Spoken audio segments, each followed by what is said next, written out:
Hello, this is Mark McGuire, and I am going to call this meeting of the Block Island Housing Board on Tuesday, February 25th, 2025, to order.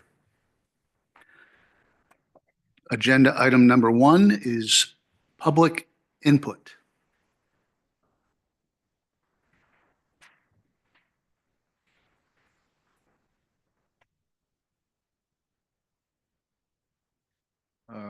I know this looks strange, but I think this is the way I should do this.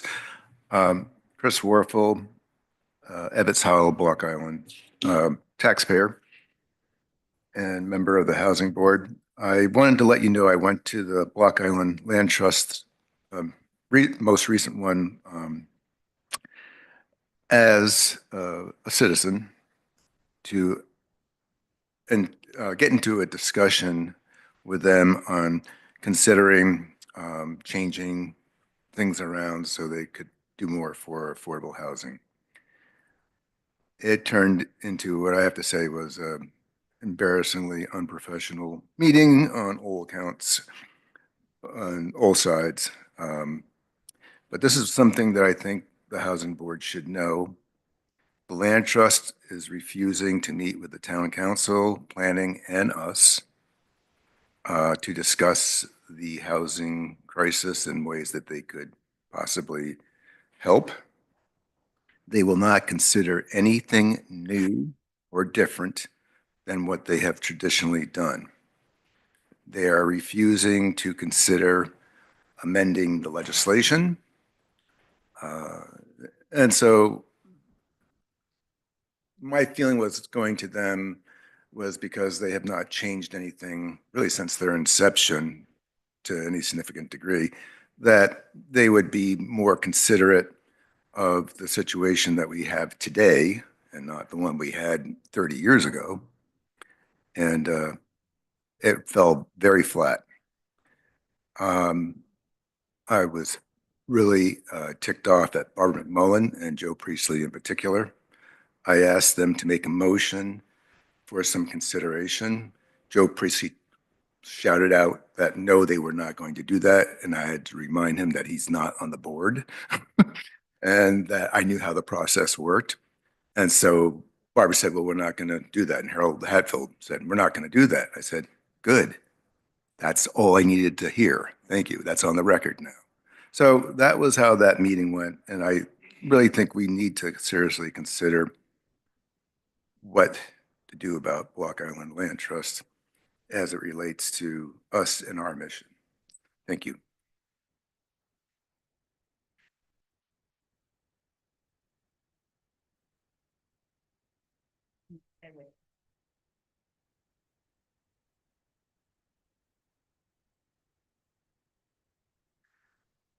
Okay, item number two is act to approve the minutes of December 17th, 2024.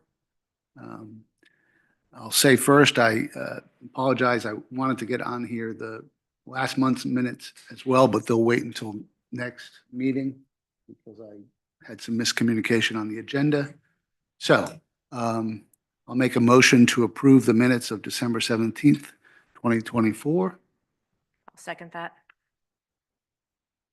Any discussion?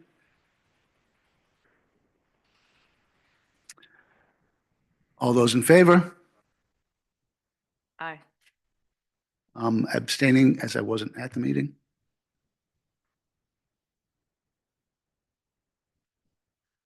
Item number three is review and approve the financial reports.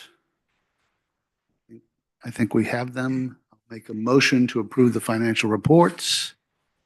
Any discussion? Oh, any discussion?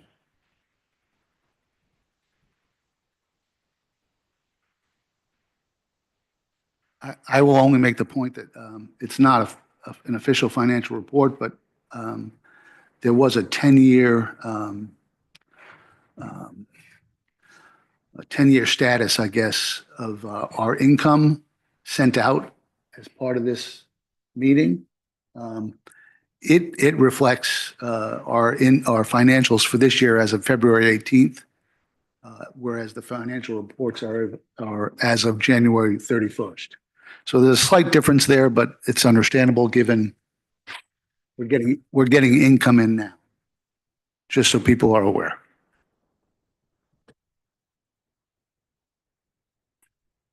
All those in favor? Aye.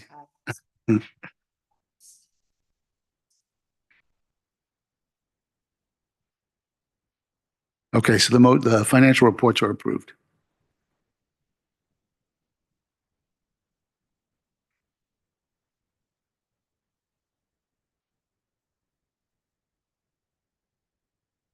I'm going to make a motion because I don't want to have us here too long. I'm going to make a motion to move agenda item number 12 up in our agenda to now. All in favor? Any opposed? Okay, so agenda item number 12 is discuss and act on the Ball O'Brien property, including but not limited to the trunk line construction and the infrastructure bank, the update on Omni in one neighborhood, update on Fidelity Grant, and brainstorming session on the property. So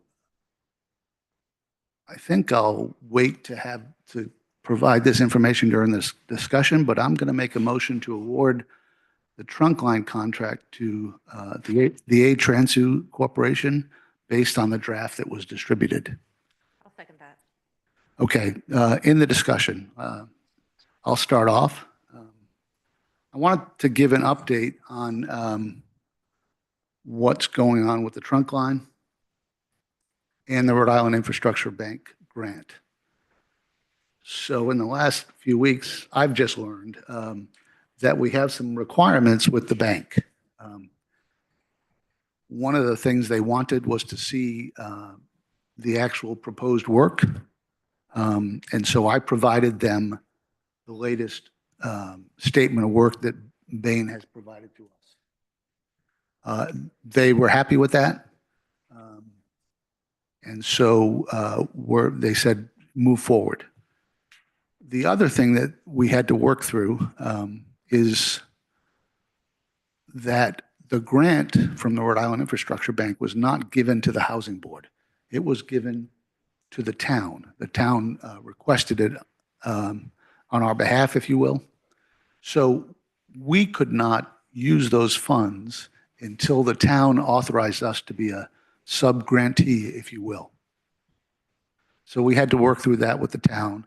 I worked with Allison and she worked with Amy to designate us as a sub-grantee, and that letter just came in yesterday afternoon.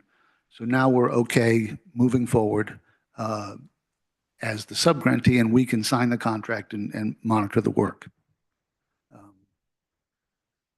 or manage the work, if you will.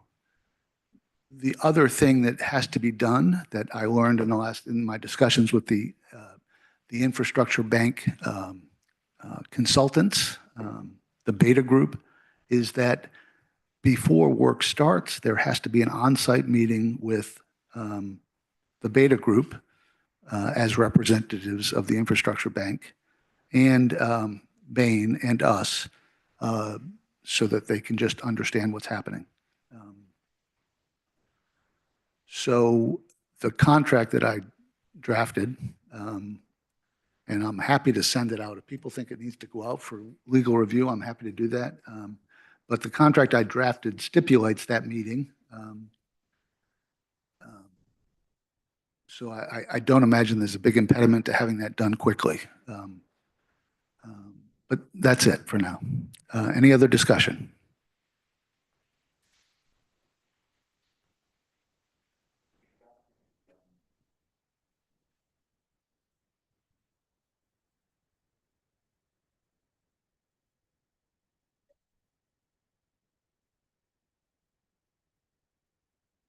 We got the MBE forms back from Bain, correct? I forwarded those to you. Yeah, so that brings up another good point. So there's a minority business ownership utilization plan that has to be submitted as part of the effort.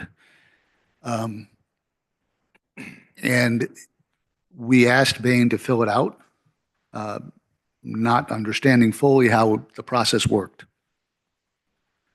But the process works the following way. We're going to sign a contract. It's going to have that form as part of the contract. Bain will submit that form. He's already filled it out, but he'll submit that form to the infrastructure bank. There will then be a process by which he will have to get a waiver because he's not meeting the utilization plan goals of the infrastructure bank. According to the Beta Group, it's not a big deal to get a waiver. It's just a process. So when they see the form, they'll read it. They may ask Bain some questions. Bain says that, we have a small business here. We really can't meet these goals on the island. They will say, okay, and then they'll issue a waiver. So that's the process, as I understand it. But once we submit the contract to them, we'll get a little more clarity on that. I don't think it's going to be a big hangup.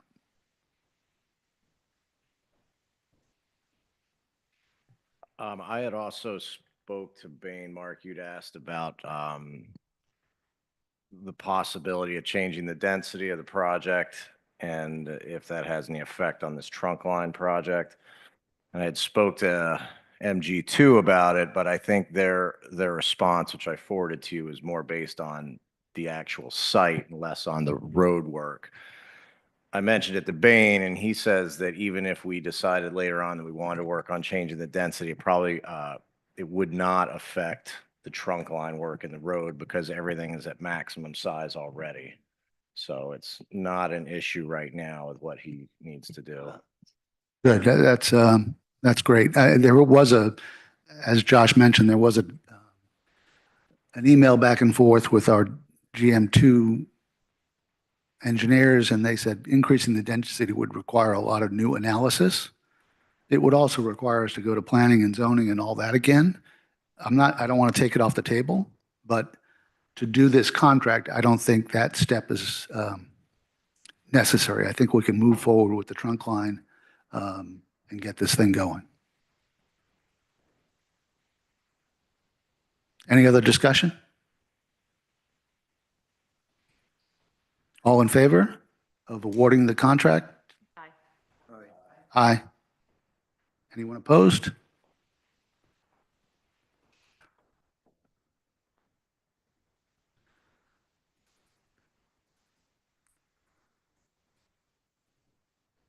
The second item under that agenda is update from Omni and One Neighborhood, and I do not have anything to update on that. I do have it on my task list to reach out to the company that One Neighborhood recommended to us. It's called CapEx. I have not done that yet, so I'll have an update next month. Mark, I think we should add as consideration for these type of companies, Church Newport. I just noticed they've been dropped from the agendas, and they have responded to us acknowledging the information that we did send to them, which they requested on basically our economics and the site plan and the Rhode Island Housing response to our submittal for funding. I have, so I think they're viable, at least they have not said no. So I just want to make sure we don't forget them.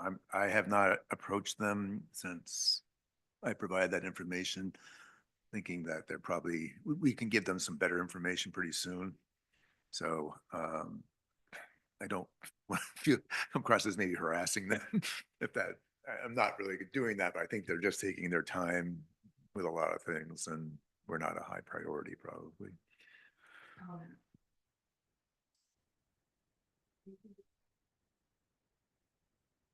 To give them a call, or have you made some specific contacts within the group?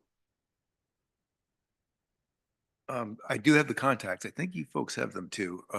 But I would be more than glad to, relay those contacts to everybody. there is I'll say the principal, the manager of the whole endeavor.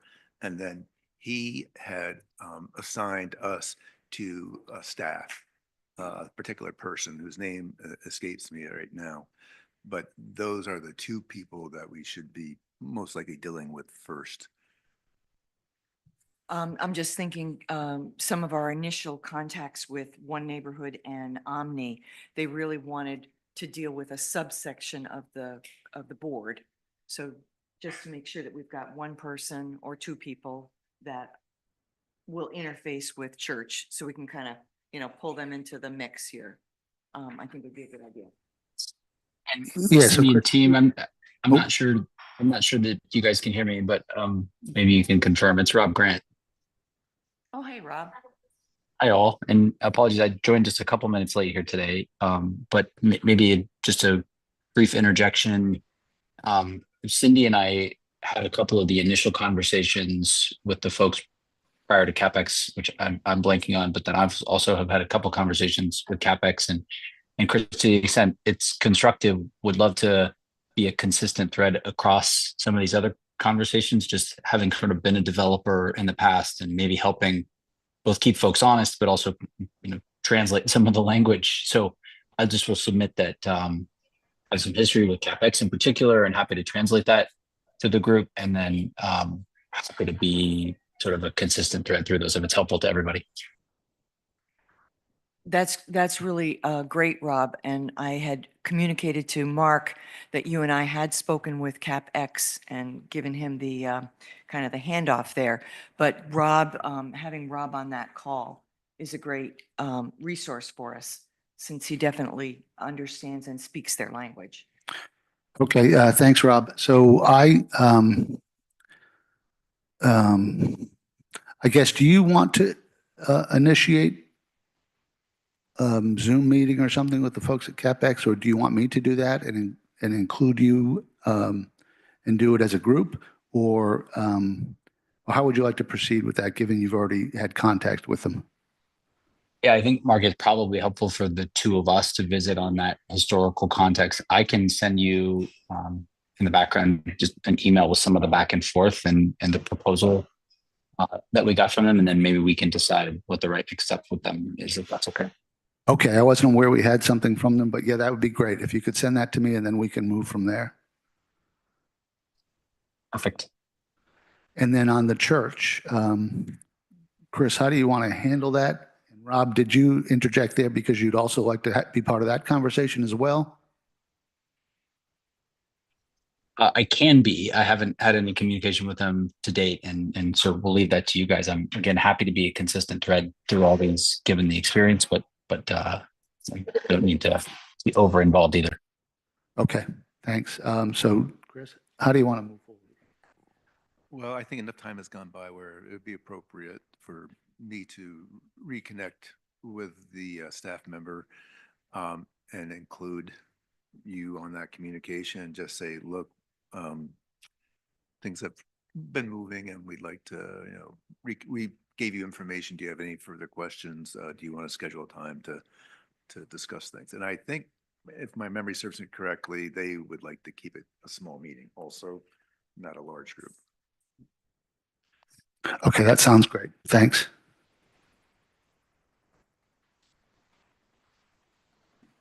The next part of this item is an update on the Fidelity Grant. And it may, I don't know, also dovetail with another agenda item, but Chris, can you give us an update on that? And maybe it's now's the time to talk about the pro forma, but I don't know. I think they're very much related because I had the fundamental question that I could not answer was how much money are we looking for? And so I stopped on even thinking I could submit because first of all, I think that's, a huge question that has to be answered by this board. But I couldn't even begin to think of how much money we should ask for without doing a pro forma because,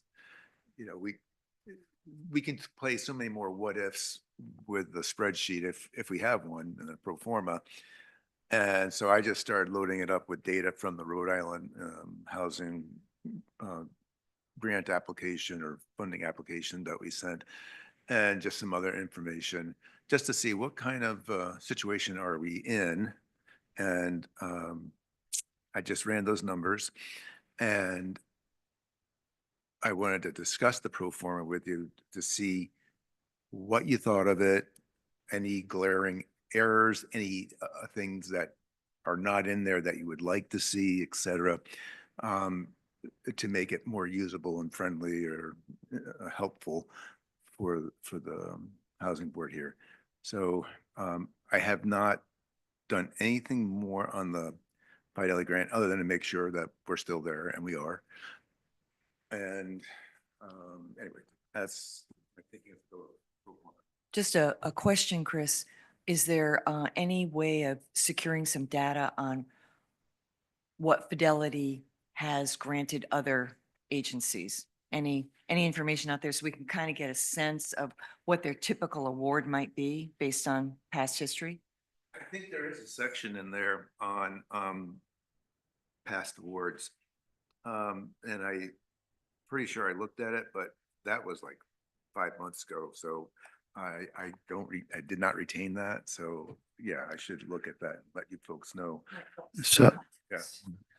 Not asking too much, but Yeah, not, if they're used to giving $25,000 awards or $1 million. yes. So I took that as an action at the last meeting, and I just tried open source, and there wasn't much available. But maybe through the portal that Chris has access to, they might have. here's the one thing that they did stress. They're not interested in propping up entities. They're interested in sustainable, I'll say for our purposes, a sustainable housing board, a housing board that has, viable economic future. They don't want to pour money into a hole, and those are my words, not theirs. That's why I thought the pro forma was so important also. We have to create a business model that looks attractive, and that if they do allocate us funding, grant funding, that it will not be perceived as being, a high risk one for lack of success. Makes sense. So, so Chris, do you want to walk through the performance tonight? And,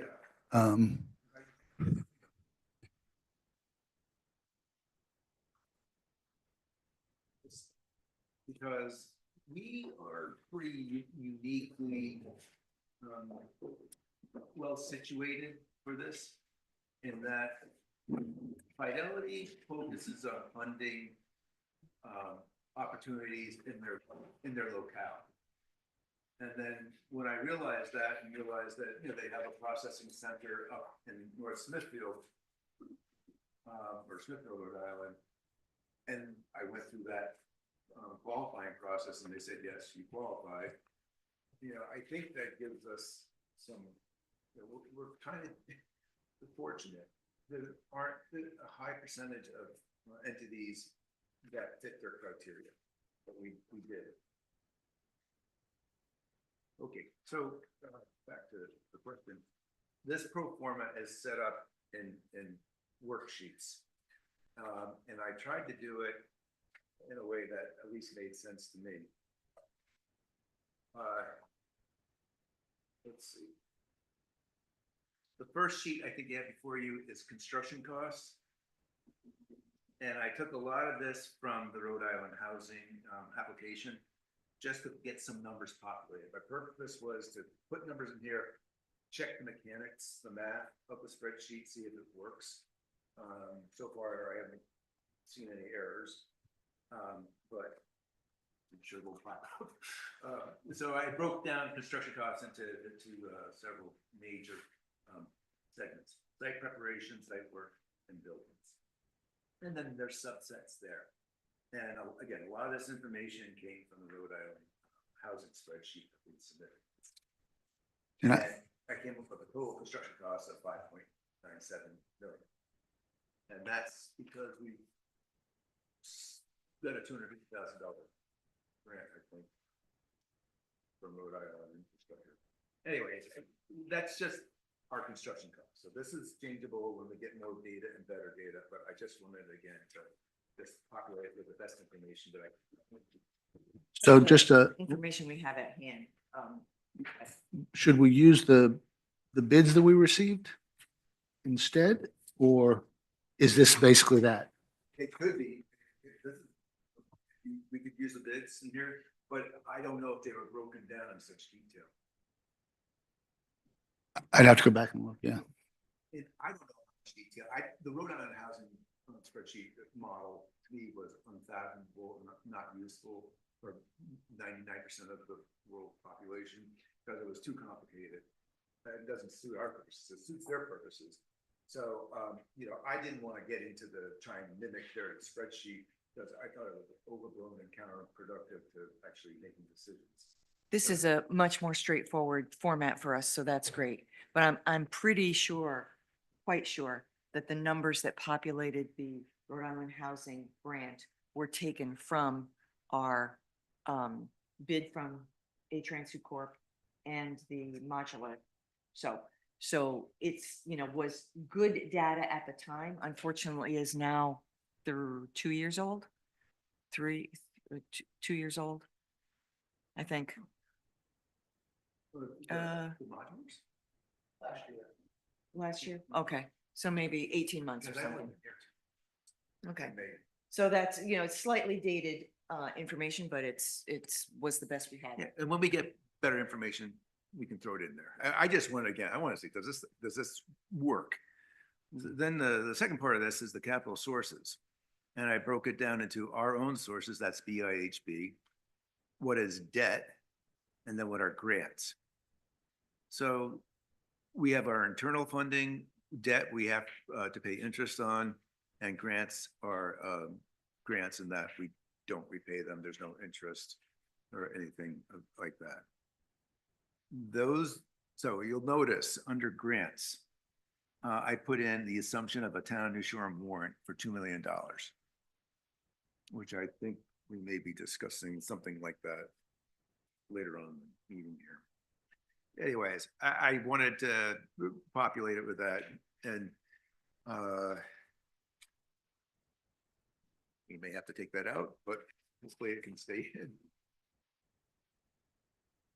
So again, those are our sources of funding, and it's our own funds, debt, and grants.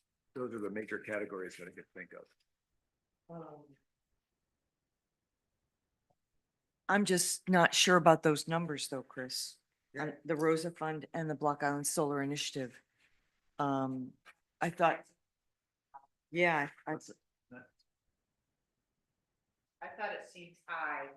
I got those, I got from the housing submittal, but I could have made up some of them. I think that if memory serves, the Block Island Solar Initiative, I thought was 645 or something like Oh. that. And the Rosa Fund, I thought was $100,000 per year for 3 years. So it was a total of 3. So decimal points on that one. Yeah, Okay. yeah. So I think those are not, are very optimistic. Yeah, they're wrong. Yeah. It wipes out the surplus at the bottom, but that's okay. We didn't want a surplus. The exact number for the solar initiative, but it was 6 and change, I Okay. believe. Well, again, the idea was just to see if this Mhm. worked, and going through the Rhode Island housing spreadsheet.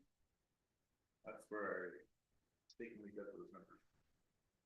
But definitely change. This is not a spreadsheet for anyone to make a decision on. It's just to Yeah. say, here's our model, and does it make sense? The next spreadsheet. Just before we leave that, you also have an assumption here of town of New Shore and warrant. Yeah, it is. Oh, okay. I missed that, and the Block Island Housing Bond. So we actually do have $2 million worth of authority still that we could levy if we wanted to. Right, I put in But- 1 million for us assumption, again, Yeah. I'm just throwing in numbers here to get this thing to see if it works. Okay, I assume we went with $1 million bond and, the town gave us $2 million. yeah, I just want to make sure we understand it's an assumption. And I also assumed 1.5 million from North. That's a real big assumption. But that was because I think if we can get our funding sources, more funding sources, our cost per square foot that we go to them for is lower, and that makes us more attractive, and they did say that was in fact true, we were more attractive. The next page is debt costs, and so anything that's debt shows up in here. So, my assumption was the Block Island Housing Bond, we bond ourselves for $1 million, and Rhode Island Housing, 1 point. I assume the interest rates, all this is, just assumptions, Mhm. again, just to test. So we have our basically our capital repayment and interest repayment for each of those debts that we incur. And there's the debt stream for 20 years. If our debt is amortized for a longer period, I can easily change the spreadsheet to reflect. That's that, we don't want to be careful. We don't want to be printing out 40 columns of years on a spreadsheet. It doesn't work. The next page, okay, sorry, any questions on that page?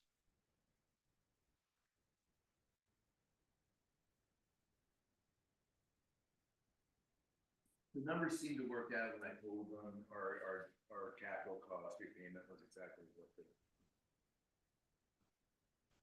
loan was for, and the interest rate I can check for Sandy, but let's use.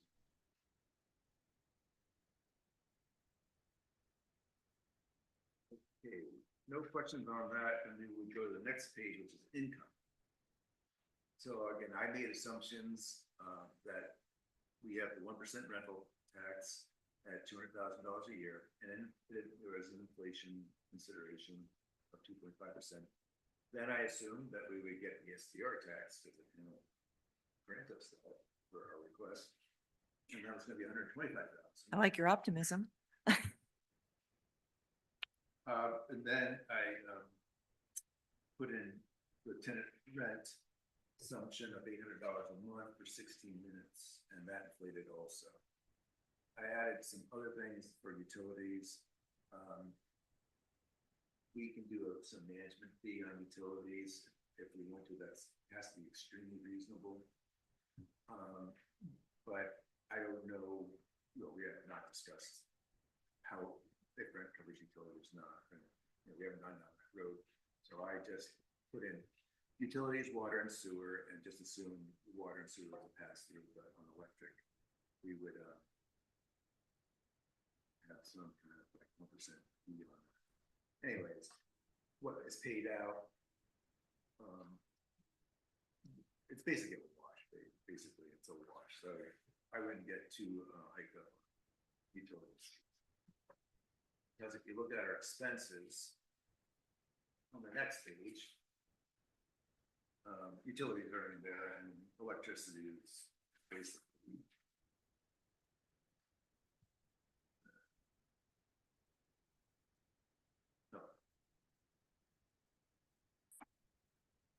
Okay, the next page is our expenses. And I broke them down to major groups of maintenance, management contracts, utilities, and other. And most of these numbers are either from Rhode Island Housing or I just.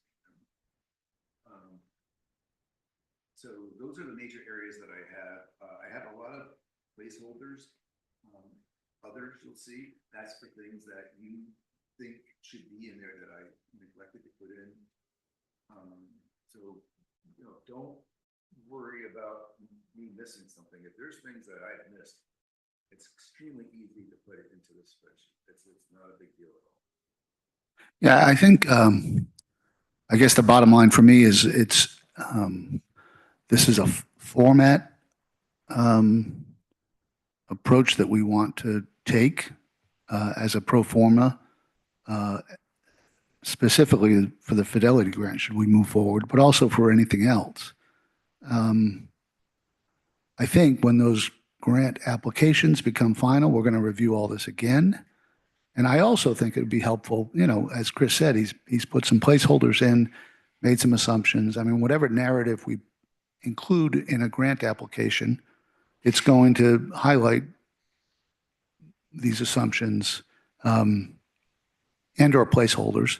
And we do have some resources that we can go to. For instance, we would want the town to confirm our debt financing figures. We might want someone like Rob, who's familiar with the development, to confirm some of these numbers. I don't know if it's up Rob's alley to confirm the operating expenses and the maintenance expenses, but that as well. So we want to, we would want to massage these numbers to where we would be happy with them. But I think the point of all of Chris's stuff in these spreadsheets is that this would be the format to provide to someone reviewing a grant application or in our grant application, so that they have some detail and understanding of what our financial situation is.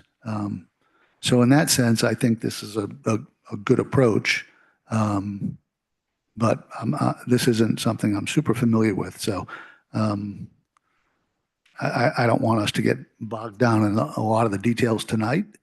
But I think what Chris has put together is what we need to have in order to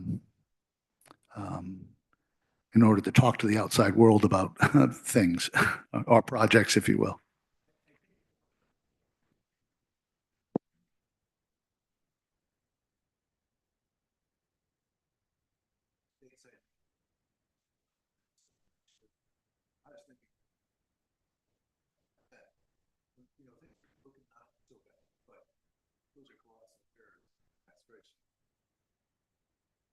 So once that's fixed, summary pages is going to look as good as it did. Those print out. And that's the last page that I had for you, is the summary. It takes the expenses and the income and adds them together, and we see whether we operate at a profit or a loss. And so with my really optimistic assumptions, we actually are in the green. This number? It would be the bottom, the very last number. It's called total contribution. And that phrase comes from, I mean, it's been beaten into me by Public Service in New Hampshire, where you don't say profit. So we said, I use total contribution. It's the delta between the expense and the income. So, but this, primarily I wanted to see if this approach was understandable. If the math is working, if this is something that, can be edited, made better, but, what can we do to improve this?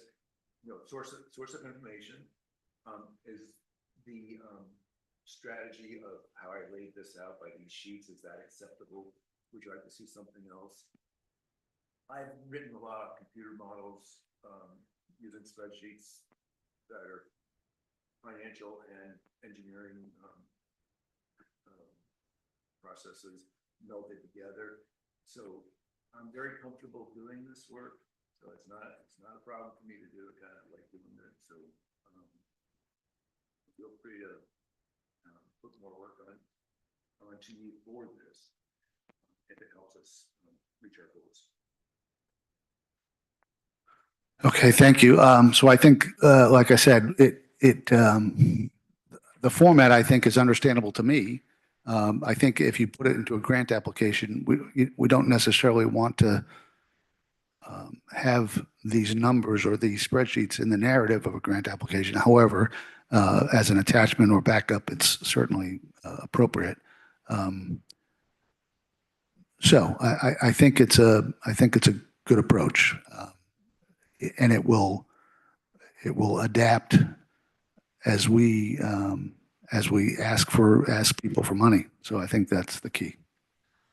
Rob, I think you're still on the call. Rob, this is something that you're pretty familiar with too, I believe. Trying to establish a pro forma for a potential project. Is this something that you would be willing to help us out a bit with? Yeah, absolutely. And I think very early on in kind of the time that I spent with you all, I did like a 1-page, very brief rental pro forma that Yep. I think the goal was maybe to evolve that just a little bit, but that was, I think, in response to one of Rosemary's questions. But anyway, certainly something I'm happy to be helpful with. I think That'd be good to- please avoid using expert relative to any of this stuff in me, but I want to be a resource to the extent possible. And yeah, I spend a lot of my time in this kind of math, so happy to pull whatever resources I can and bring to the table. Well, maybe you and Chris could share some of these notes back and forth and, refine the approach. Yeah, I'd love that. That'd be great. Is that good with you?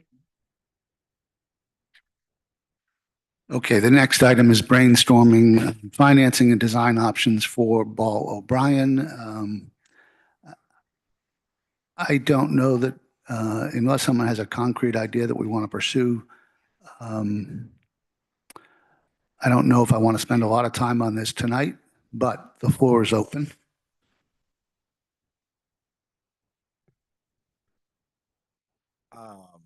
We had discussed possibly breaking up this project into phases. I really think that that's something we should discuss. I think it makes a lot of sense, makes it a little more manageable. It might enable us to move forward quicker than trying to procure $6 to $7 million. We could probably get started with a lot less. I don't see how we're going to be able to do rentals and afford to build this project. I just don't. I know there's a need for rentals, but I don't see how we can provide them. We just don't have the finances. So my thought is we break this thing into phases and we sell them. And so like one building at a time or one unit at a time, if you will. Yeah, we could, we're doing the trunk work now, which is great. So we're getting all the utilities to the property. The next thing we would do would probably be to complete the site development, excluding foundation holes, but the rough grading, the road in, get the property prepped for all the buildings, and then start in the back, put in one, maybe two, depending on our finances, and work our way through the building. And all the utilities would already be in place, so we wouldn't be tearing up the property every time we do a building. So just to flesh that out a bit, should we go back out to the bidders and ask for a revision to their proposal based on that type of approach? I mean, I know the infrastructure work might not be necessary, but I'm thinking the people who are actually building the structures. Yeah, I mean, it might be worth a revisit, especially because I don't know how long ago we got these bids, so things could have changed anyway. So revisiting it as individual projects, and we may have we may have to spend initially more on the first one just because of trying to get all the site work done for the rest of them. But then it could get incrementally less as we develop the property more.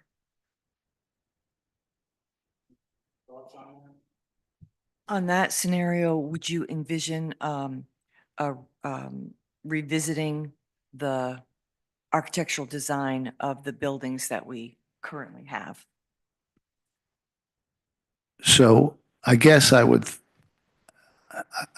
think that we should talk to the bidders first and see what their responses are.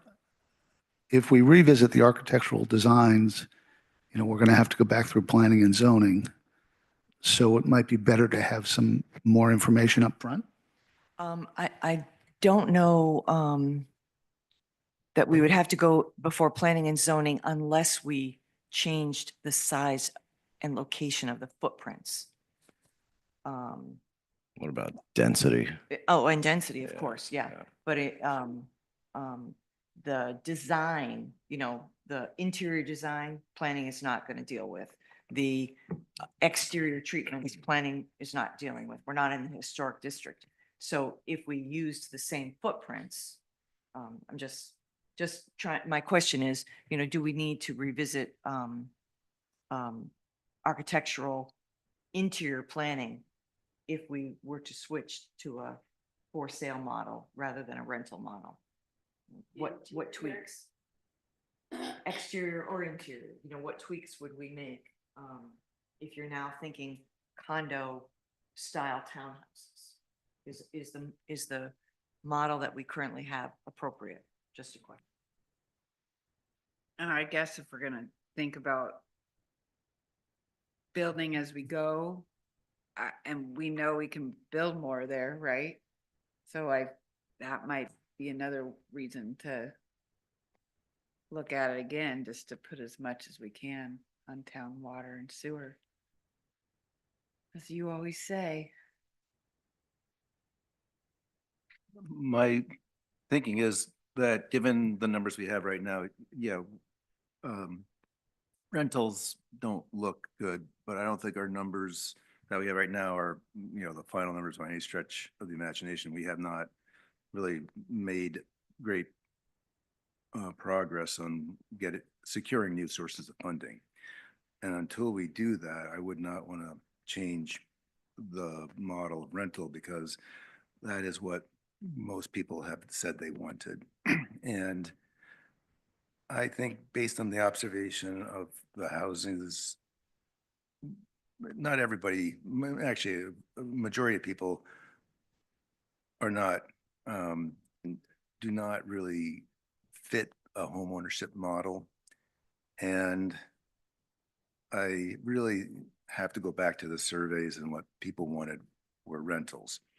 That complicates things for us, but until we make an effort and see how it plays out for more funding, I don't want to give up on that. Thank you.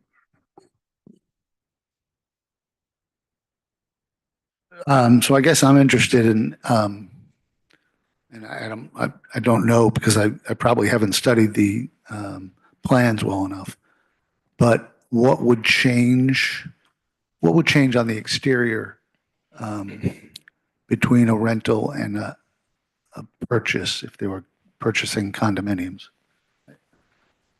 I don't know if anything particularly needs to change as far as I don't know. I've reviewed the building, the site plan and the building designs a little bit more since I had to meet with Bain, and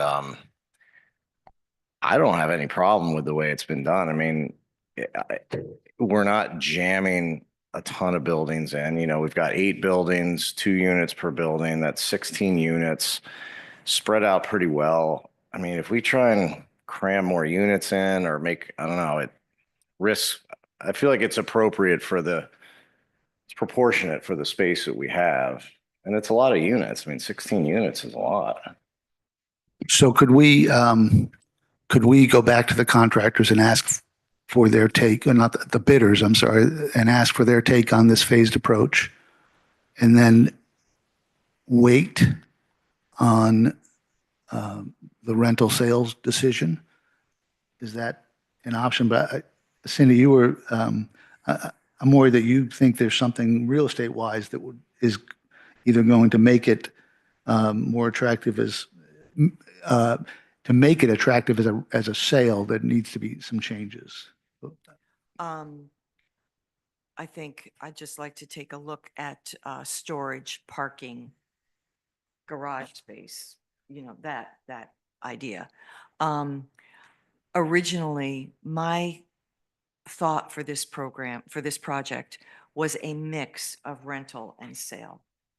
So that'd kind of be the compromise to Chris's position. I see them as compatible. And I think I would lean more towards the majority being for sale because I do believe that there are people that would embrace that. I think that we have customers out there that would be willing to buy them. I like having people have skin in the game. It really roots them to the community and makes them a part of the community in a great way. On the other hand, deeply feel the need for rentals. But because of the financial model, I think I would, do, yeah, 2/3 sale, 1/3 rental, something along that line. I think would be a reasonable and more financially manageable model for us. So What's the cost of selling a house per square foot now in Block Island? oh gosh. That's a big, broad It's a number. lot. Yeah. It's a lot. That's a really important question. Well, but our sales, when we're selling these things affordably, it really doesn't matter what the cost per square foot is because we're subsidizing heavily. What's the cost per square foot that we're going to sell these at? Well, I believe, I don't have my numbers exactly targeted, but I believe that currently for 2024, that in no way can a sale exceed, I believe it was $450,000. And that might be predicated on the number of occupants and still be called affordable by the state of Rhode Island standards. And that's irrespective of the square footage. That's- Correct. Okay. Yep, So- correct.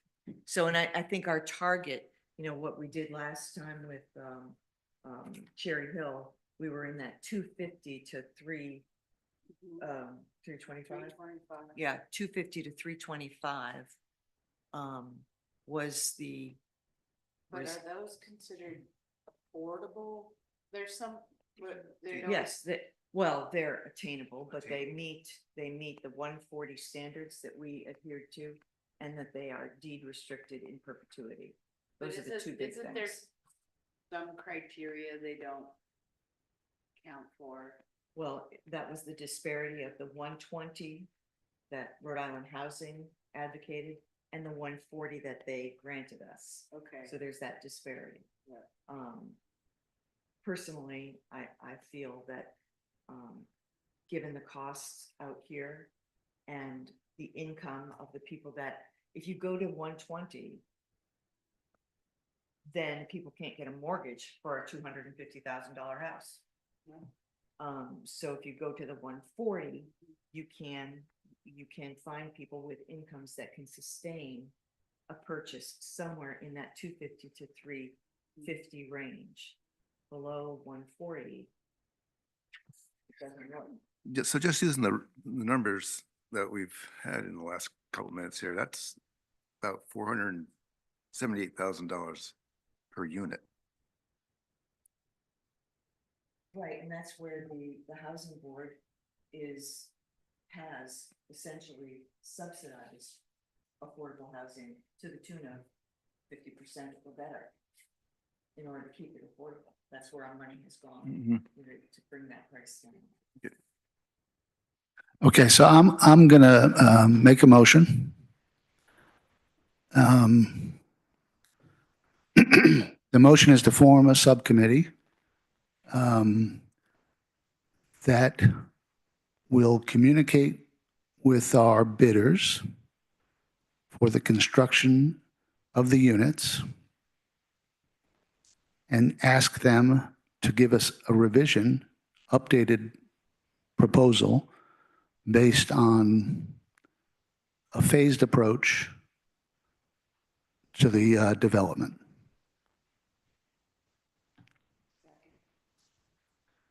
Discussion? And I'll make the first point. I guess I'm willing to be part of that subcommittee, or if two other people want to do it, Josh, maybe. Cindy, do you want to? Well, but I'm happy to do it.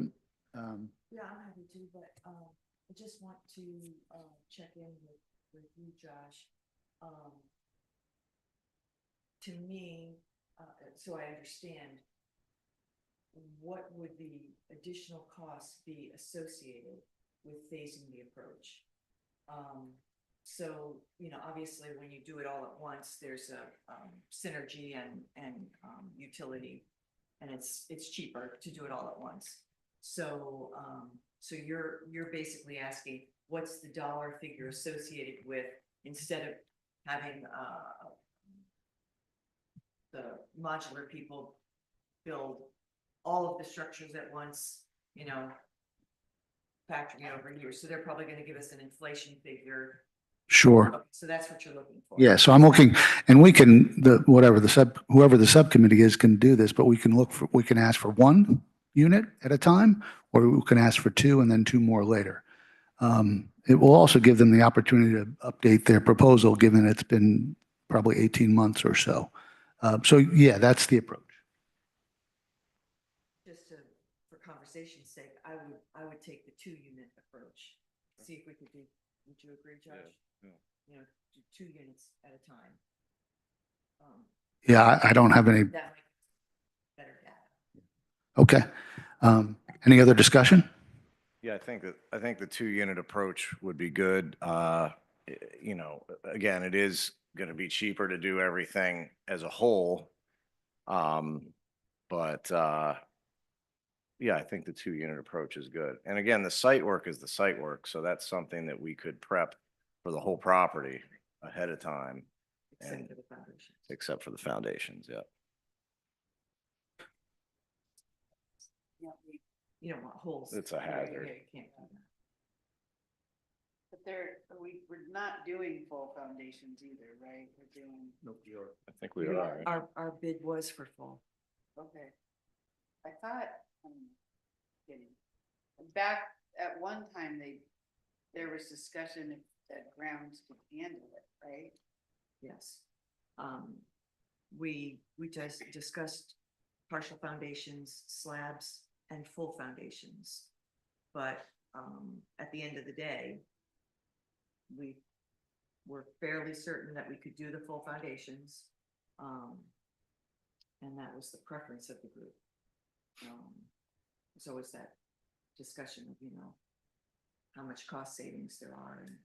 And yes, there would be a cost savings for partial or slabs, but I think over time, the value of the full foundation more than pays for itself. I think.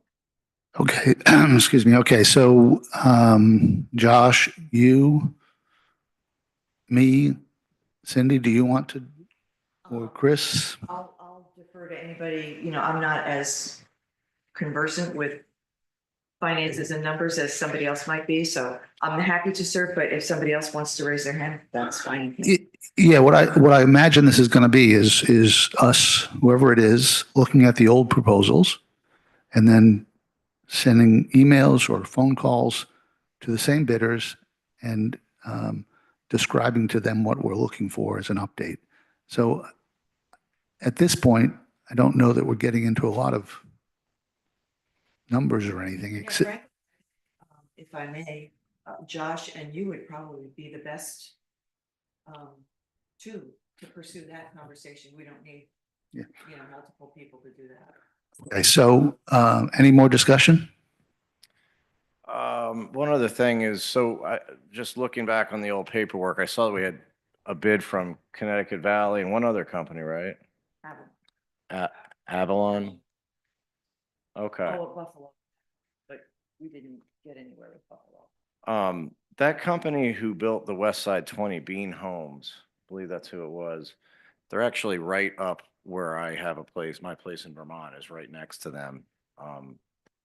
They did the West Side 20. Is it worth sending it over to them too? Um, Right? I suppose, I guess I don't know how that works in terms of, the motion, I think, was to ask the bidders, the bids we received to update. This would be sort of extending it to new bidders. I don't know. But more a conversation, you know, to find out if they're interested. And they can certainly have general conversations of what their capabilities are, what. Okay, so I was asking for the bidders to update their bids. I guess we could do both? We only had really one bidder though. Did we only have one? Yeah, Connecticut, really. Buffalo kind of fell away, in my opinion. Avalon. Yeah. Buffalo Builders was Avalon. Oh, there were three. No, Okay. yeah, that was a third company. There were three bidders. Yeah, no, there were three. Three. Buffalo, Avalon, and Connecticut Valley.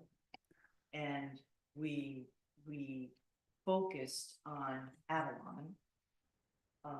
Mostly due to price and, but no bids were awarded, obviously, since we didn't have funding. Right. So, But we used Avalon's numbers in the, grant application. Those are Avalon numbers. so I guess I'm happy if you talk to Bean, Willing to, yeah.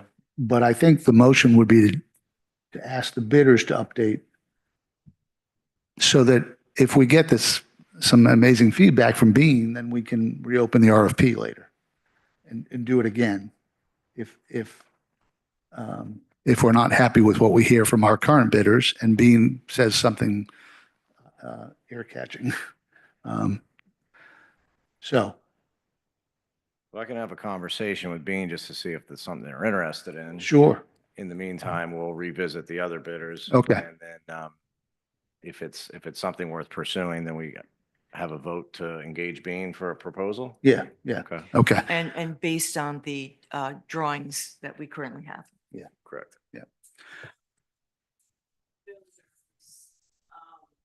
We're kind of piggybacking off of Avalon. They were like general contractors. Right. You're Yeah. right, you're right. They went together on this. You're right. Yeah, Yeah. You're right. so they Yeah. would have been down for, But they do count as three bids, I think. One bid happened to be two of the separate bidders together, but yeah. Okay, so there's a motion. All in favor? Aye. Any opposed? Aye. Any opposed? Okay, the motion passes. Thanks. I'm going to make another motion quickly, and that is to move, as we're more than an hour in now, to move item number 4 to the end of the agenda. Second. All in favor? Aye. Okay, item number 5. Discuss potential revisions to the website contract RFP. This is on here because, well, I just had a brief discussion with Chris about the responses and some people weren't responding. These are my words. It had something to do with the integration of the security and the town. So I want to, we want to discuss that for a bit.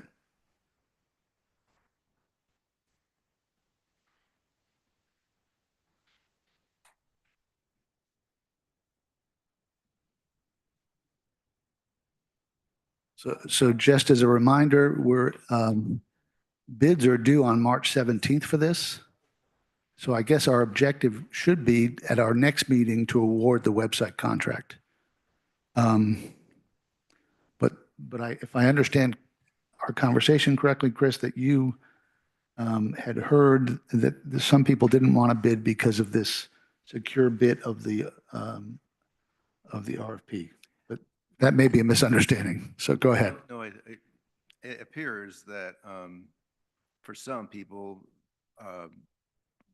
basically it's the companies or people that we know best are put off a little bit about the language of security, which I felt was going to be the case. So that's why I said it was split into two phases. On phase two, we were only asking for bids on phase one, which did not have any of that. My feeling is, and this is just an assumption, is that we're not going to get very reasonable bids for this. And we may have to reissue this RFP. You know, it could be proven wrong because we do have at least 4 companies stating their intent to submit. But we may have to redo this RFP and really talk about this, the security aspect of it. Should we even have that in there if it's going to delay us having a website at all? And right now it looks like it's having a material effect on getting us up and running quickly. So March 17th, I guess we'll know. And I would say if we don't get bids that we like, we have to reissue the RFP with modifications. So I guess I would be in favor of seeing what March 17th brings. But I guess we could also communicate with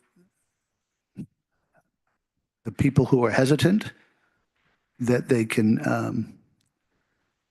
submit just a bid on phase one. Is that a reasonable approach to this? Just to communicate to them? Doing that. And I also said if you, insurance was an issue for one of the potential bidders. And I said, well, you know, that insurance to me seems high. I said, but if you've never priced out the insurance, I think you should. It's actually not that much money, and that should go into your bid. But also, you could ask that to be waived. I mean, you think about it. What are the liabilities with someone developing a website? I don't think it's $1 million worth of damage. You know, especially for phase one. So I have directed some people, just, you know, you can ask for this. Remember, we're only asking for phase one. Phase two may be awarded in a different manner, but just focus on phase one. I don't know. I have had no responses back once I've communicated those concepts to those people. So we may have lost some bidders because of this. Can I? So if we were just to go with, hypothetically speaking, just go with phase one and then drop any kind of security issues, so therefore no collecting of personal information, that kind of stuff. Would that be the intention going forward, to just not collect that? Because if we're going to be, you know, working with a company, to initiating with a company with the intention that we will hopefully go to collect this information, and now we're using a company, we're spending money on the initiation of this website, all this setup, there'll be setup costs. Then we have a product that we don't necessarily isn't going to provide what we want. We don't want to be in that situation, but we may decide as a group that that's something that we don't need to care about anymore. Well, Those are the issues I see. it was mentioned there's different ways of getting that information, and the information we're referring to, I think, is people's who's interested, and basically how much money would they be willing to spend on this. And I think there's ways of asking those questions without violating trust. Like I was just thinking about the other day, what if we just ask, what do you think is a reasonable cost for rental? Now you're introducing purchases. What do you think is a reasonable amount? Not asking them, what can you afford? Can we just ask, what do you think is a reasonable amount? This is certainly not my area of expertise. But big picture, we're talking about a very small database. You know, how many people are going to be responding? 10, 50?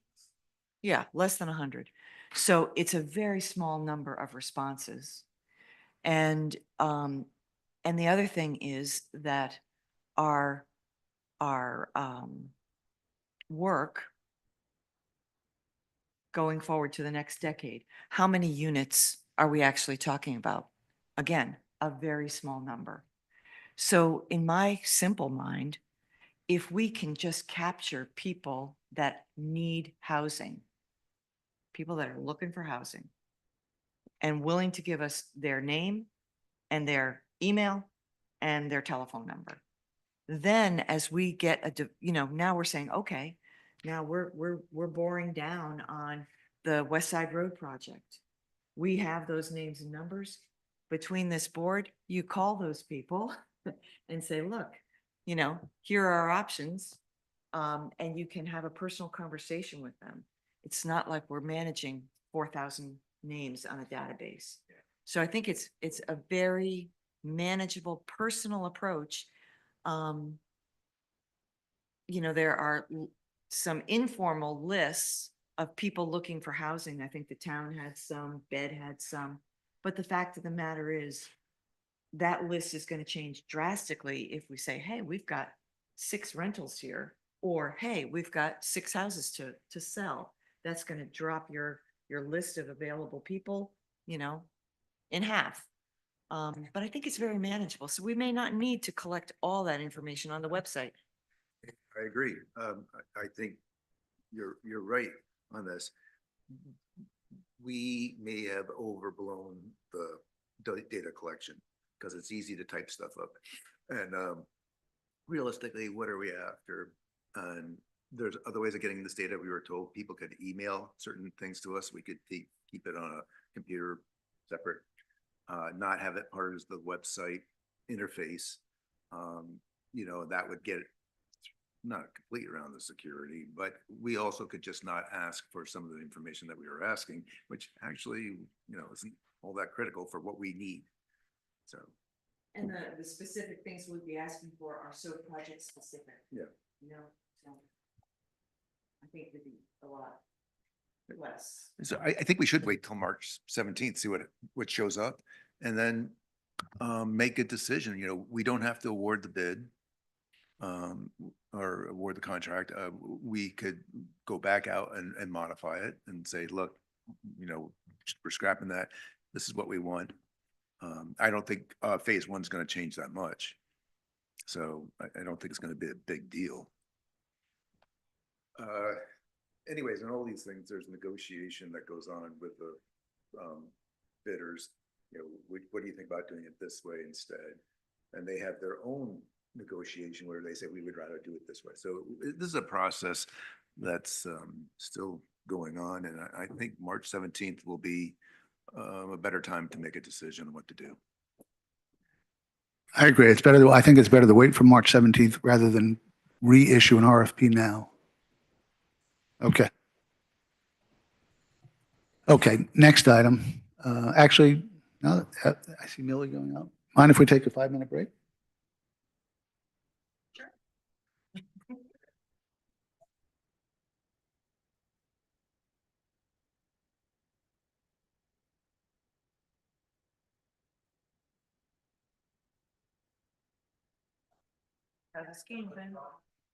Really good. Good. Yeah, oh yeah, really Had a good. big dump last week. Yeah. Well, last 2 weeks. Yeah. Amount of snow. Yeah. Yeah, we've got 2 to 3 feet on the ground. Yeah, it's the best winter I've seen in a decade. That's good. Good. Kids Yeah. are doing well. Yeah, oh yeah, they've been skiing like crazy. Yeah, oh yeah. Yeah, I had to skip that meeting, what was that, 2 weeks ago, because my place froze up there.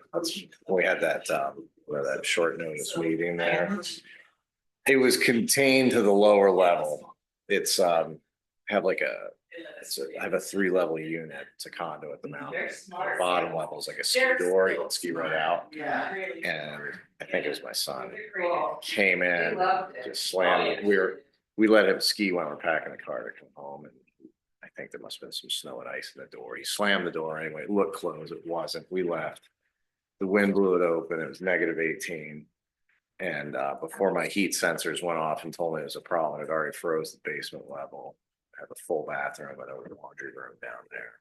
So the water was off, it didn't destroy the house, but the lower level froze up. So that's why I had to cancel that meeting and race up there.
So we are on item number, hold on, we are on item number six, which we're not going to talk about because we just talked about it. So we're not going to award the contract today, of course. We'll wait till the bids are in and do that hopefully at our next meeting. Chris, do you think we'll be able to have an evaluation of the proposals that you receive on the website contract by the next meeting, which is the week after March 17th? Okay. All right. Right. All right. The next item is discuss and act on warrant request to town council. So I guess the big question here is, should we ask for something? And if we do, how much is it? So at the last meeting, you'll recall, I said, yeah, let's ask for a bunch, which was, you rightly put me in my place. But is there an amount we should ask for? Because now is the time. If we don't do it at this meeting, I don't think we're going to be able to get it in on time if we wait until the next meeting. So the question is there an amount we should ask for? Chris had in his pro forma 2 million. Is that the number? Are you asking, Mark, are you suggesting that we're asking for just money from the taxpayers for us to spend, or is this authorization for bonding authority? Either. But I think, I would be in favor of the bonding authority. yeah, I think the bonding makes more sense. Okay, I'm just going to put it out there. Wouldn't be in favor of asking taxpayers to fund at this time. And I would think it's appropriate. The town has made this supposedly through all their discussions that this is something that is of great concern. They have set us up to make $200,000 a year. There's no way we can accomplish our mission, I think. That's been proven. We have no success right now. And if the town is serious about affordable housing, then I think there's so many ways of doing this on an island-wide basis. I mean, you think about it, broadband, that was put on the taxpayer. So I definitely think that we should, I'm not saying we shouldn't use our own bonding authority, and I don't think we need the taxpayer permission to do that, do we? We already have Yeah. 2 million authorized. So, at a previous town meeting, so we can bond Yeah. and borrow up to 2 million on our own. But Millie, to your point, if we ask for more than that, we don't have the income, we don't have the income stream to pay for it. So That's why I don't want to do this. I don't want to do our own bonding. I think the taxpayers should support this board through taxes. As a general tax throughout the island, not just on rentals, which is again, $200,000 a year. We're not getting anywhere. And so I think it's an island-wide problem and it needs an island-wide solution. Thank you. So I'm clear. So we can do a $2 million bond already. We, the housing board. Is there essentially no difference between, the housing board doing a bond and the town doing a bond? So, right. So what we're discussing here is the town, the town doing a bond. Yeah, and awarding it to us for the sole purpose of affordable housing. Is that something we want to do?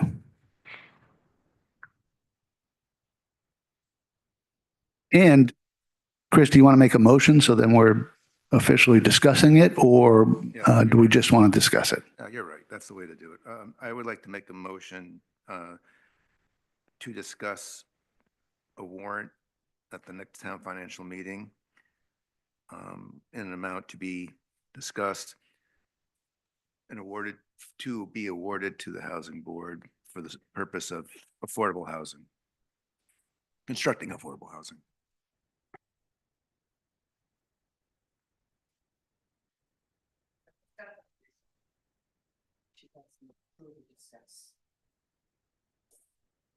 Your motion is for the town council to for us to approve a request to the town council for them to, Undetermined yet. We have to discuss the amount that we think. does that clarify? Undetermined amount.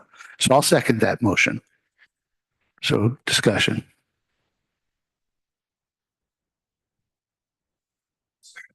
And I'll just say very quickly, I just think that that we should be pursuing other avenues. And that there will be more political capital behind us for that. And I think that if we go to financial town meeting and ask for just a lump sum from the taxpayers, I'm worried about, first of all, being turned down, and then also losing political capital that way. So that's interesting because I would, I guess I would like to see the council. Would it be the council or the population? So it would be the population. I'll give you just a real quick tutorial. So we'll go through the budget hearings. The council would be the decider as to whether it goes on the warrant. So we would maybe make a suggestion. We'd like to have a $2 million warrant question going to the voters. And then the council will decide whether they agree with putting that on the warrant or not. And then that warrant goes to the voters at the financial town meeting. And it becomes a separate question on the agenda, on the warrant, that then's put to the voters. We would then have the opportunity and really would need to stand up there and explain why, what we want it for, why we're asking for it, where is it going to go? We'd have to have, everything off. We'd have to be making a very good. Which we do. We have that presentation. Yeah. Just saying it just is part of the process. And then it would go to each and the voters, and it would be a majority vote. So I would be interesting to see where the town council stands, just as a matter of whether that request goes forward. That's me.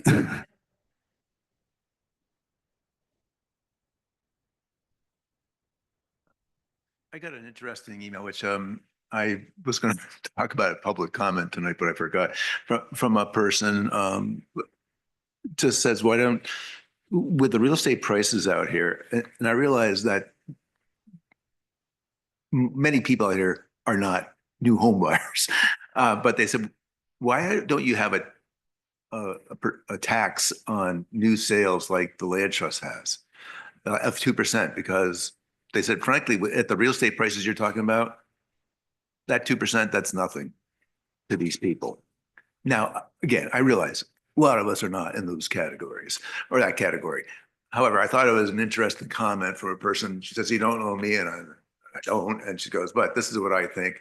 I think there are recent, they've been following this issue. They're recently purchased property on Block Island. And what they're saying is people are buying property now. The 2% fee for most of them, it's not an issue. So that gives me an idea that we should be reaching out to the community to support a community. This helps solve a community problem. How do we pursue that 2% or 1% or whatever? So that's that's the next item. There's some pending legislation that we'll discuss. I'd just like to echo Millie's concerns. I don't have hard data, but from informal conversations with some of the counselors, I don't feel that we will have success getting this on the warrant. It's just a feeling. And I also want to say that the town council historically has been extremely supportive of housing. They're deeply concerned about it. And they have a number of things, the next agenda item being one. They're talking about tax abatement. We made a pitch. I made a pitch on behalf of the board from our discussion from the previous meeting about having them allocate the short-term rental fees to us. Now, it's not a lot of money, but I think it's still a significant sum. And I would like I would really like them to act on that on our behalf. And that extra, perhaps it'll be somewhere around $100,000, will help us to be able to fund utilizing our own bonding authority. Because right now, our income is marginal for us to even utilize our own bonding authority.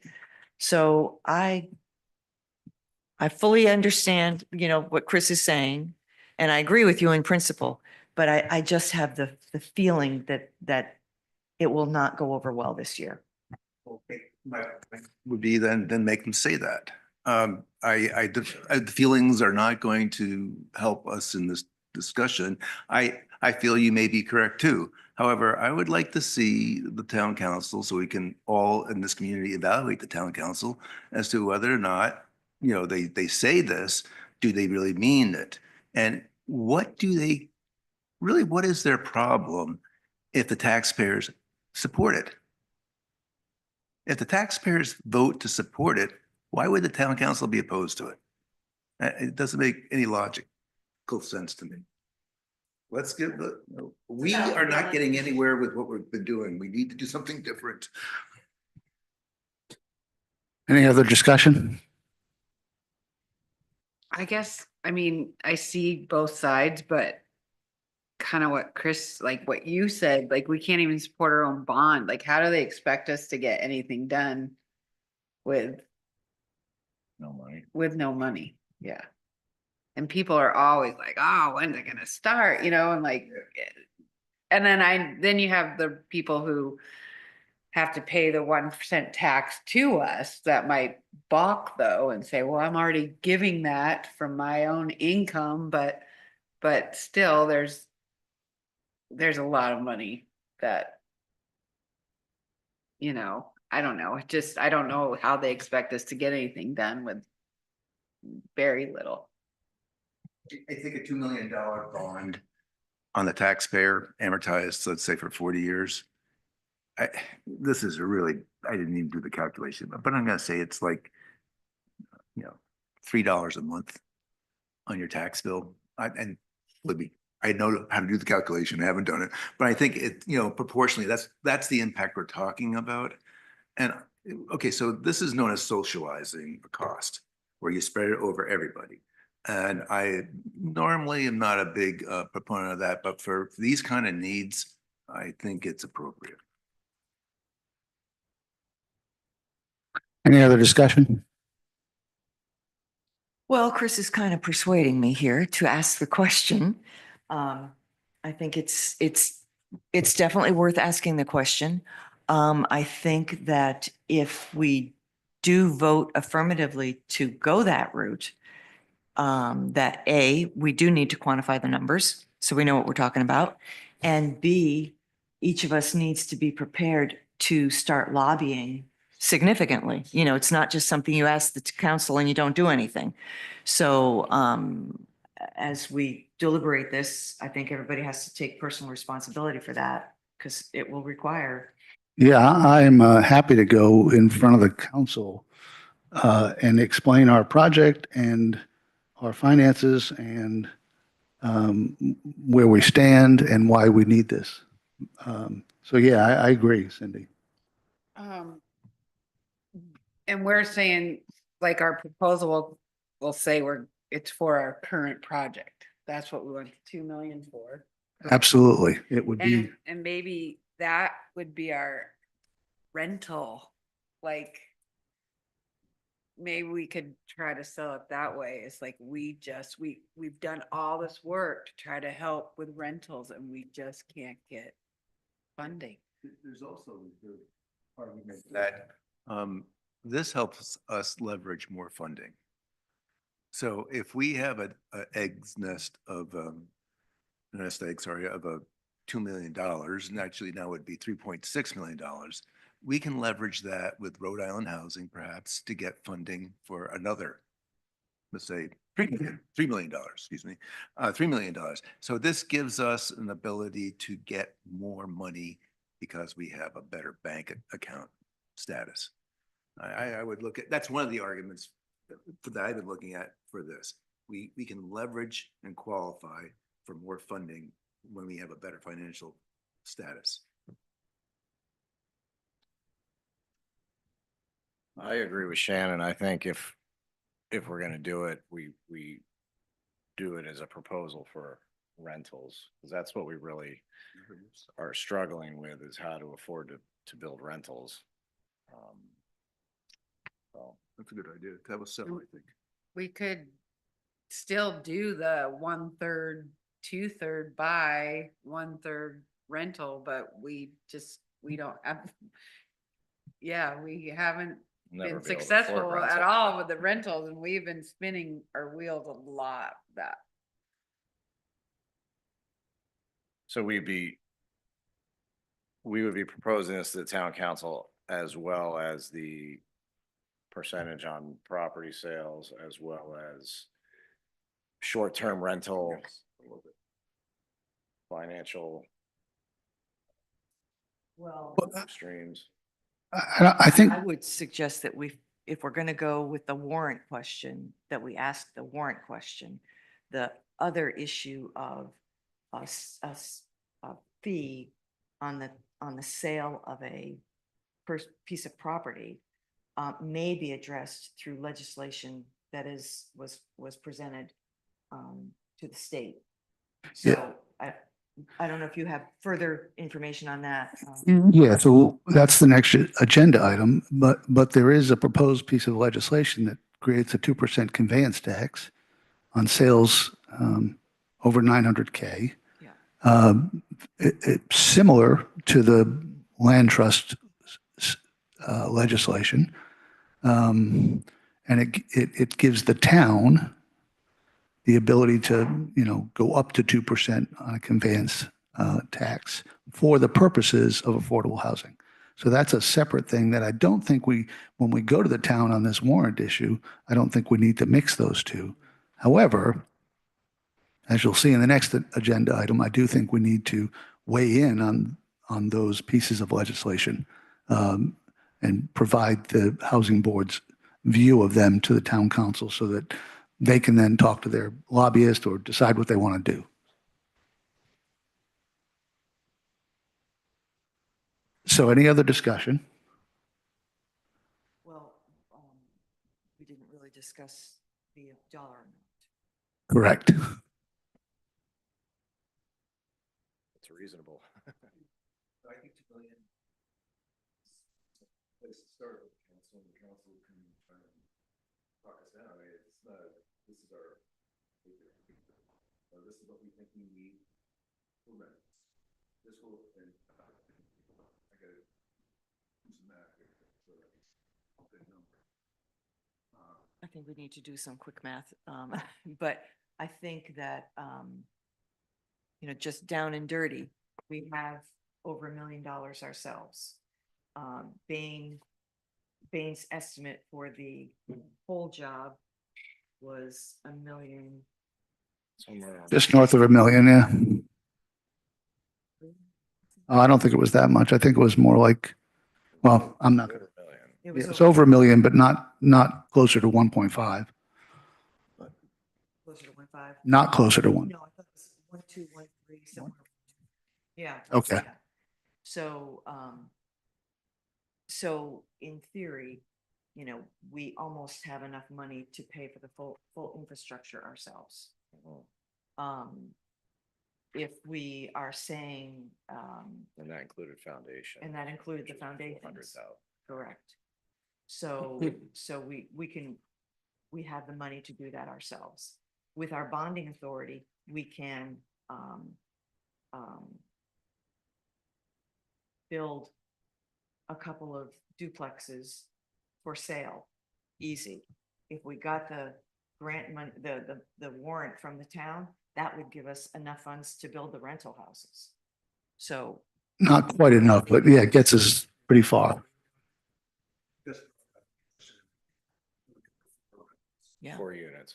four units, yeah. So I Or think $2 million. If we had $2 million, we certainly could build those 2 buildings, right? So 4 and 1.3 only gets us to 5.3 and our project is at 7.5 or Well, so. that's where the sales would come in. Okay. Because then the units that you're going to put up for sale, we have covered the infrastructure. We would then be using our bonding to borrow the money to build the buildings. And then you sell the buildings We get our money. and you get the money back. I mean, this is just very simple math. We'd have to get updated figures of what the construction of the building would be. Yeah, I see the point you're making. The math is the key, but yeah. We need to, get But- it much. It gets us substantially there. Quite a ways down the road with the being able to pay for the infrastructure. Yeah, oh yeah. Yeah, so Just the math. The math on selling the 2 buildings at an affordable price. what did you say the one, a duplex is gonna cost us? 478, sorry, 956, So, 956K. so. It's gonna cost us, $1 or million. that's what we can sell it for you. No, No, it's- that's what say it's gonna cost us $1 million to build it. But is that, Yeah, we need to do some better. yeah, the Do number, some better math, No. but we need to see what the building comes in at today's dollars. But but so are we landing on 2 million for the warrant request? Is that where this has led us? I think so. A reasonable starting point. So that's the TBD in that motion? That is the TBD. So when Chris gave you the motion, it was TBD amount. So the amount's 2 million. And any other discussion? Just a clarification. So we are going to write a letter to the council requesting that this be put on the town warrant for the May town financial meeting. And then there will be budget hearings going on, Millie, in the next 2 months. And I would assume that they will assign, let us know the day that discussion is going to be. And that is when we would. And then the town council would either agree to put it on the warrant or not agree. Okay. That's when we would have to go in front of the town council to make our case. Then we would also have to do it later. Is that how it works? And I think you need to lobby a priori too. Yeah, absolutely. Yeah. We have to sell this. Yeah. Asking. So we go. I'm not gonna, yeah, sorry. Also. You said it. We have to get out there. You mean just in public, just. Well, if you have the ear of a counselor, Okay. you should raise the concern. Lobby for Basically it. lobbying is Yeah. just trying to sell. Yeah, I'm not sold that this is gonna fly because there's an awful lot going on financially this year. Council's got a lot of pressure, the budget's gonna be very tight. And there are some big projects out there that need funding. So, what our chances are, I don't know. But I think, what Chris and Josh or Shannon are saying, it's worth the ask. The nice thing about a warrant, in my opinion, is that it's a separate voting issue. I know every department gets its vote during the town financial meeting, but a warrant is like this, is separate. It's a separate vote solely on this issue. Maybe I'm muddling it, but I think it goes directly to the taxpayer on this one issue. And like a lot of town budget issues are required, almost all of them. There's extremely few discretionary items in a town financial meeting for the town government. This one is separate. It's totally discretionary and it's totally the taxpayers, decision. So anyway, makes no sense, but I'm trying. I don't want to drag this out, but just one last question on procedure. Hypothetically, if if we had a benefactor for Ball O'Brien that said, here's the amount you need, here it is, I'm just going to write a check. Would the town have the ability to cancel this warrant if it was specifically designed for Ball O'Brien and we didn't need the money anymore? If we didn't take the money, the taxpayers wouldn't pay.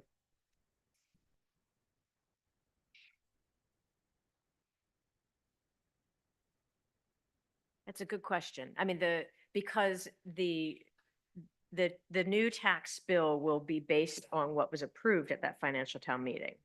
So I think that it would be collected, but yet it wouldn't be expended is my sense. And I'm not too strong on this, so. Any further discussion? All in favor? Aye. I will. All opposed? Yeah, I'll vote in favor just so that we're unanimous and, from the board going to this, but it's not my favorite choice of avenues right now. Thank.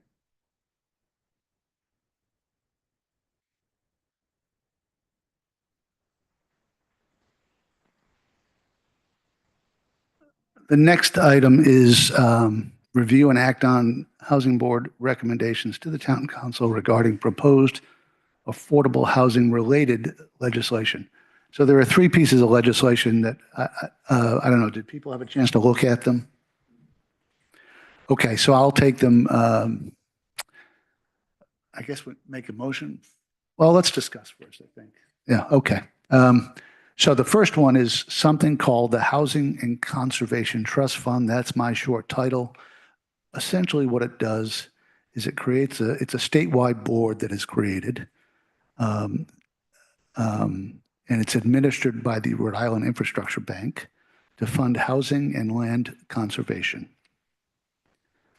Generally, the monies are divided in a third for housing, affordable housing, a third for conservation, and the last third is split into either housing or conservation, depending on the board decisions. Unfortunately, there's no money attached to this trust fund yet. And there is no funding mechanism defined in the legislation. However, why I think this is an important thing for us, the Housing Board, to support is it recognizes this connection, this balance, balance between housing and conservation, which is, I think, one of the things that we want to start advocating on the island. So I would recommend that we send to the town council a recommendation that supports this legislation. I'll make a motion to that effect. Any discussion? I feel like such a naysayer over here. Well, it's not that I'm opposed to this. I just think that we should be, narrowing our focus on what we really want. I see this as something that's nebulous. It's probably not going to go anywhere. There's not going to be any funding. And I feel like it's more of, I don't want to say a wild goose chase, but like why it's probably. So this is just a piece of legislation that's going to move forward, I think. And we just want to weigh in on, yeah.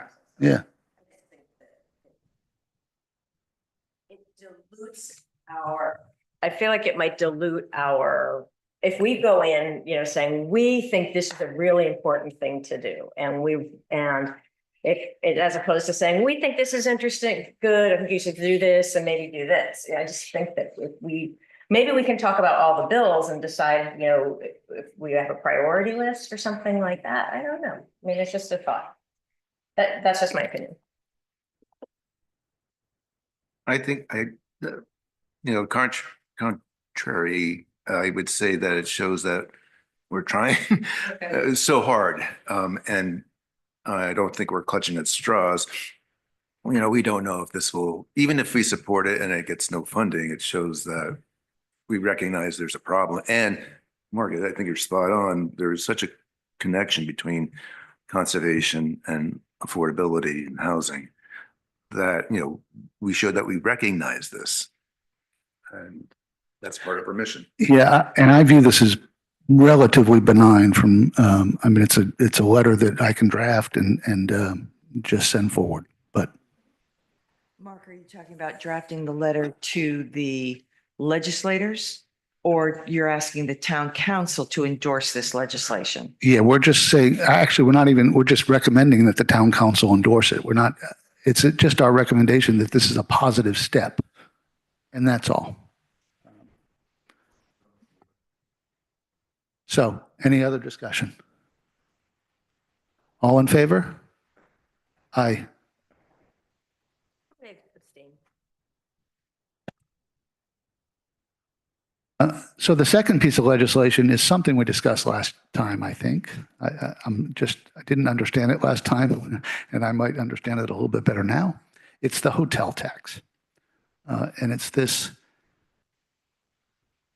addition of 5% to the hotel tax.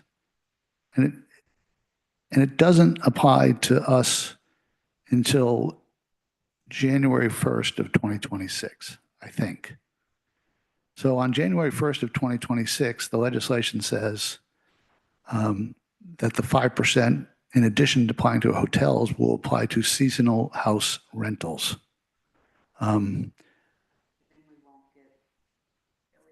It's in addition to the 1%, but it is a 5%, and it's not clear what it will go to. It's like definitely not just for affordable housing. So it's a question of whether we want to support that or ask more questions about this. I came down, be honest, I came down that we need more information, that I need a better legal mind to look at that legislation and say, is this good or bad or what for us? So anyway, that's where I came down on this one. Just from the council level, that's just the feedback that I've heard from the council level, is that that there are two different funding expense formulas. One in the governor's budget, which would essentially give money to homelessness and a little bit of money to affordable housing as well, without any kind of direct path back to the cities and towns. It would go maybe to the Rhode Island housing, but we've had a really hard time getting any of that funding. We are a major stakeholder in as far as that of the pay, we would volume of dollars going in, exactly. So we're going to be giving a considerable percentage of that pool will be coming from Block Island. And the other funding formula or expense formula, or where it's going to go, would be the same as the current hotel tax, which I think sends 1% back to the town, and the other will get absorbed into the state coffers. So there is conversation at the town council level as to how do we, it looks like this is going to go through because it's a way for the state to get some more money, right? So the sense is that it'll probably go through, but how does the town do their best work to try to bring some of that back? And I think that's really where the focus of the lobbying may be in this, and this is my interpretation of what I hear. So it's hearsay, really. Yeah. So my concern is that after January 6th, January 2026, that seasonal house rental effect. Anyway, like I said, I'm not sure where we should come down on this one. My understanding of this is pretty much what Millie is saying. Professionally, I would rather not see this be levied. But if it has legs and it's going to move forward, I think the town and the town council should really be having their voice heard and their lobbyists really working on it to make sure that we get our commensurate portion of that. So I think the first job is for the town council to make sure that it comes to the town of New Shoreham. And if in fact they are successful with that, then, then we might have a voice at the table of, is there a piece of the pie for specifically affordable housing on Block Island? But I think job one is for the town to, exercise their ability to lobby, to make sure that the town of New Shoreham is well represented in how that 5% gets expended. Because it may just disappear into the coffers of the state. And I think that would be a travesty. And so is there anything we should do now? Should we express that view to the town council or just leave it as is? I kind of think they're already on it. Yeah, I But think they're on it. I wouldn't be, I'll make a motion that we send a letter to the town council expressing our concern and hope for the town to advocate to bring dollars back to Block Island for affordable housing. well said. Second. Any discussion? All in favor? Aye. Aye. Okay, the third piece of legislation that was part of the agenda is, I'll call it the conveyance tax. This is the one that sets a 2% conveyance tax on sales of property above 900K that is specifically allocated to affordable housing. One of the issues with the draft that was sent out is that it is limited to affordable housing that's 80% of AMI, which is frankly not good for us because we just, the numbers don't work out here. So technically, people would be paying a 2% conveyance tax, but we couldn't use it. So anyway, my view is that we should support the legislation, but make that point very strongly to the town council that bit needs to change. It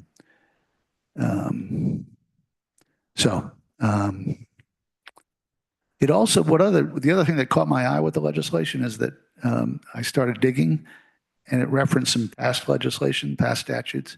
And it seems to be that we're supposed to have something, the locality should have an affordable housing plan. And I just wondered, do we have that?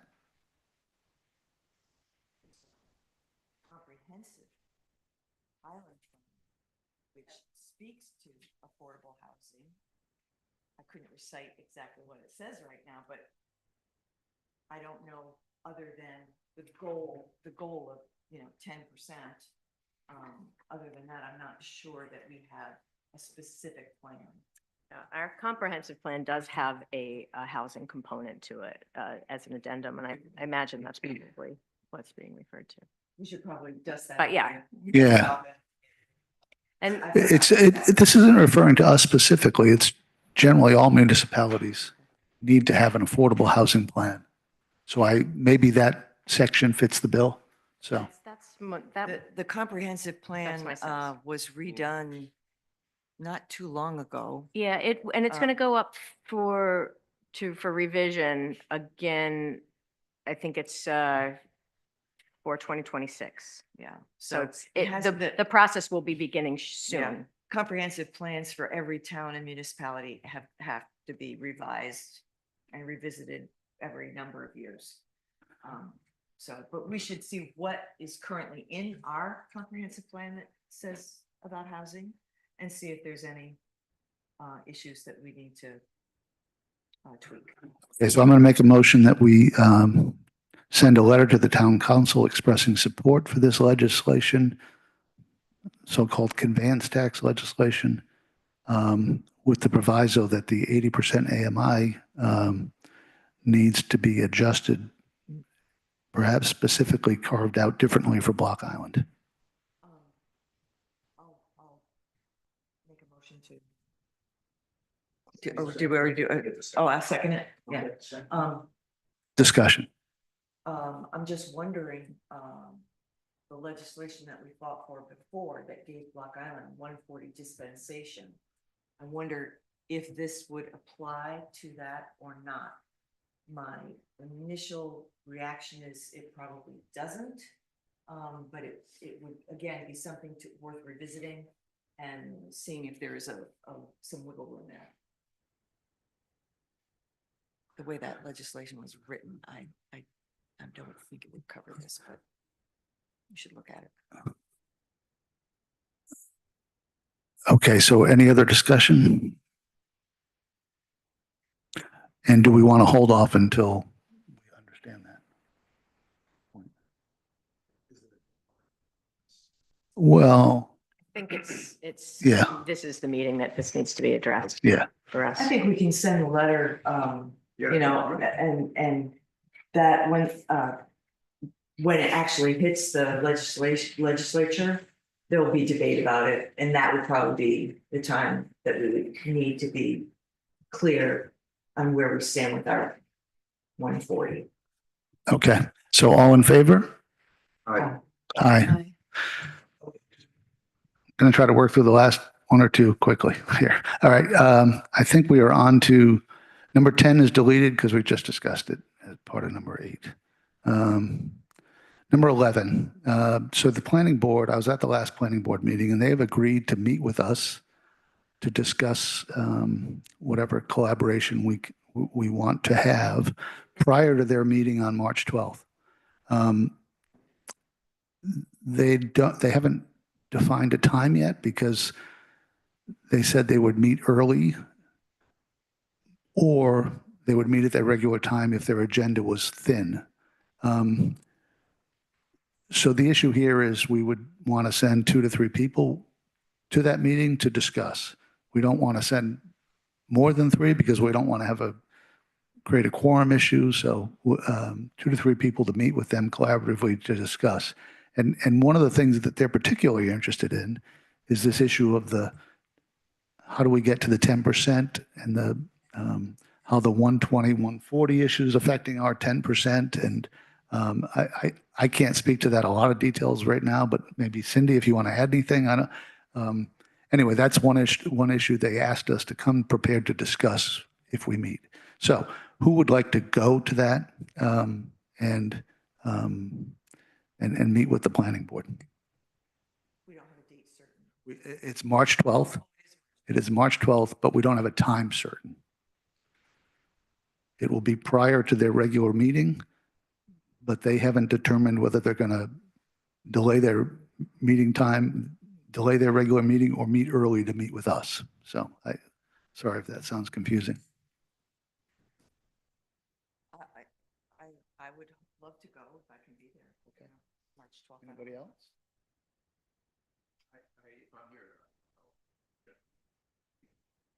Yeah, anybody else? So, all right. So Chris and Cindy and myself will go and meet with the planning board on March 12th. And I'll provide details or the detailed time after I get it. It's going to be either 3:30 or 4 o'clock. Okay. So I think that's it for our agenda. I'm going to ask yes. Right, the 513 subsidies. I would like to defer that to the next meeting, unless anyone wants to discuss it now. Second. All in favor? Aye. All right. There were some important things that in my going back and forth with the clerk's office that fell off the agenda that I just want to make you aware of. That so, for instance, we have to approve a new agreement with our attorney, but we'll do that at the next meeting. I apologize for the confusion on the agenda.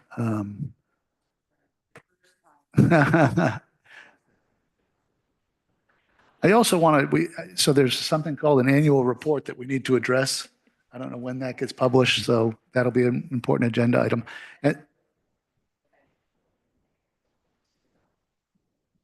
Okay. And then,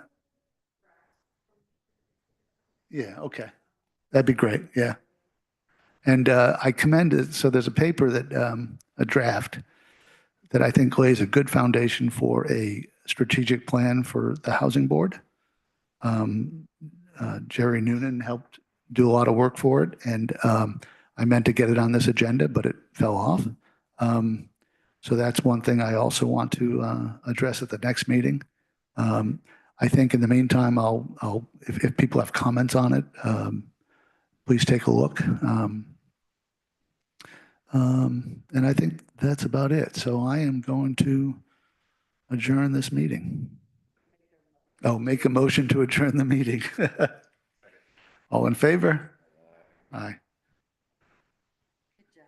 Thank you very much, everyone.